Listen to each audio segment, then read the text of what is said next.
Hello everyone, आज की इस वीडियो में मैं आप लोग के लिए लेकर के आई हूँ टॉप 10 इम्पोर्टेंट केमिस्ट्री के प्रश्नों को। तो अगर आप भी कक्षा 10 में हैं तो आ जाइए इस वीडियो में, आपके सारे डाउट क्लियर होने वाले हैं और जितने भी इम्पोर्टेंट प्रश्न थे वो सारे मैं आज के इस वीडियो में लेकर के आ गई हूँ। देखिए, सबसे पहला प्रश्न आपने भी पढ़ा होगा, स्टार्टिंग के चैप्टरों में ही है कि अम्ल और क्षार में क्या अंतर होता है। अब अगर आपका हाफ ईयरली एग्जामिनेशन आ गया है, आपने अभी तक कुछ नहीं पढ़ करके रखा है तो चिंता मत करिए। जितने प्रश्न मैं बता रही हूँ इतने प्रश्नों को आप लोग तैयार कर लीजिए, लगभग आधा से ज्यादा प्रश्न इसी में से फंस जाएंगे। तो सबसे पहला प्रश्न है कि अम्ल और क्षार में क्या अंतर होता है। इसे आप लोग को अच्छे से याद कर लेना है, बिल्कुल इजी सा ही तो है, एक बार पढ़ेंगे याद हो जाएगा। दूसरा प्रश्न है, जैसे हमें अभिक्रियाएं पढ़नी थी, रासायनिक अभिक्रियाएं और समीकरण करके चैप्टर है, उसमें हमें ढेर सारी अभिक्रियाएं पढ़नी है। तो उसी में से एक अभिक्रिया है जिसका नाम है संयोजन अभिक्रिया, वियोजन अभिक्रिया, विस्थापन अभिक्रिया, बहुत सारी होती है, लेकिन द मोस्ट इम्पोर्टेंट की संयोजन अभिक्रिया किसे कहते हैं और एक उदाहरण देकर के समझाना है। जितने प्रश्न लेकर के आई हूँ सारे तैयार कर लीजिए, सारे याद कर लीजिए, आप लोग को कोई दिक्कत नहीं होगा। हाफ ईयरली एग्जाम भी अच्छे से देकर आ जाएंगे आप लोग, बिल्कुल चिंता करने की जरूरत ही नहीं है, और वार्षिक वाले को भी आप लोग कर लेंगे। तीसरा है समीकरण को संतुलित करना।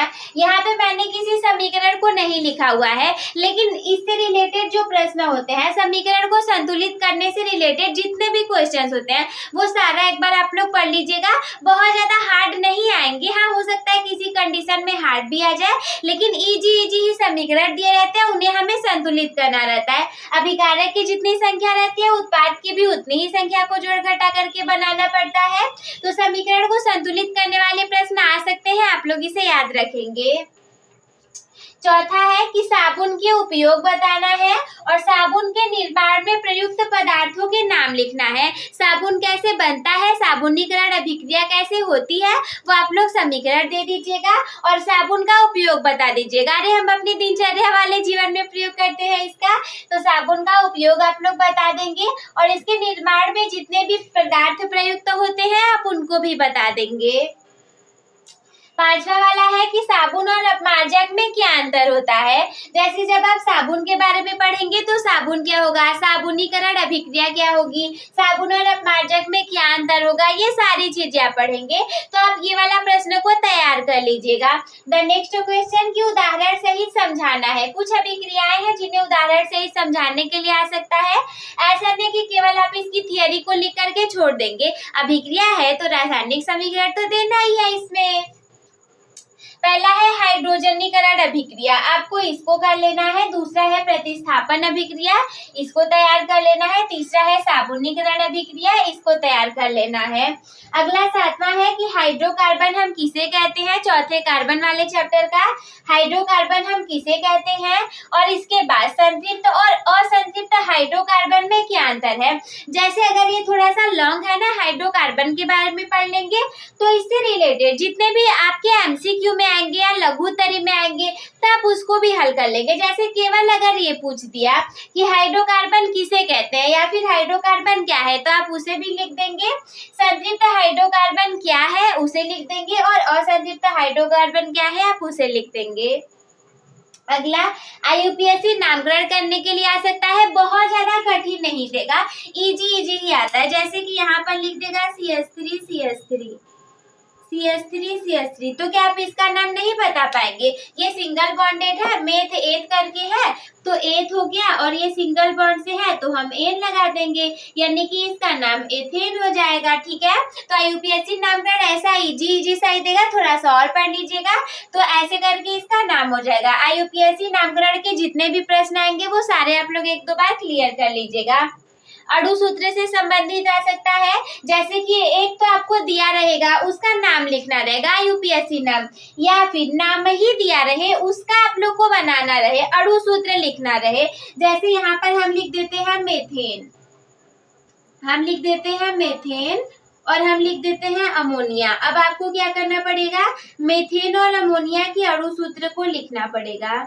अब आपको मेथेन और अमोनिया के अणु सूत्र को लिखना है, तो मेथेन का सूत्र होता है CH4 और अमोनिया का होता है NH3। ठीक है, तो ऐसे दे सकता है अणु सूत्र लिखने के लिए भी। 10वां आवर्त सारणी को पढ़ लीजिएगा। आवर्त सारणी को आप नॉर्मल भी क्वेश्चंस को तैयार कर लेंगे, तो जो छोटे क्वेश्चंस होंगे लाइक एमसीक्यू के अति लघु तरीके, वो सब आप लोग सॉल्व कर लेंगे। आवर्त सारणी को पढ़ लीजिएगा अच्छे से।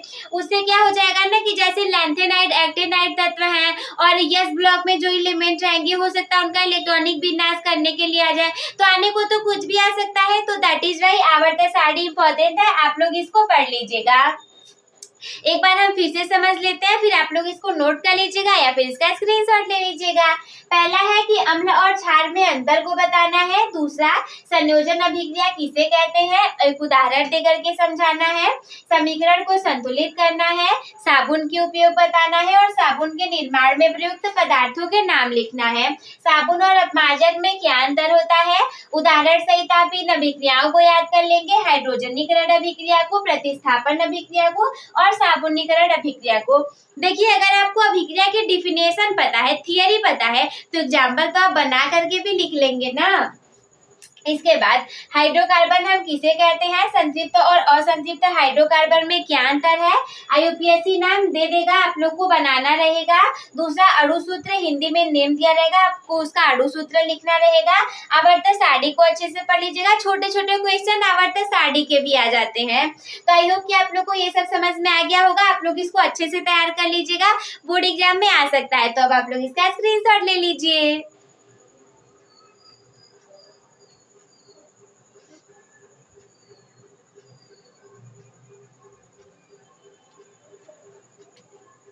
So I hope, my dear friend, that you all will be able to understand all the things. At last, what you people have to do, start your topper becoming journey with a topper by subscribing the channel.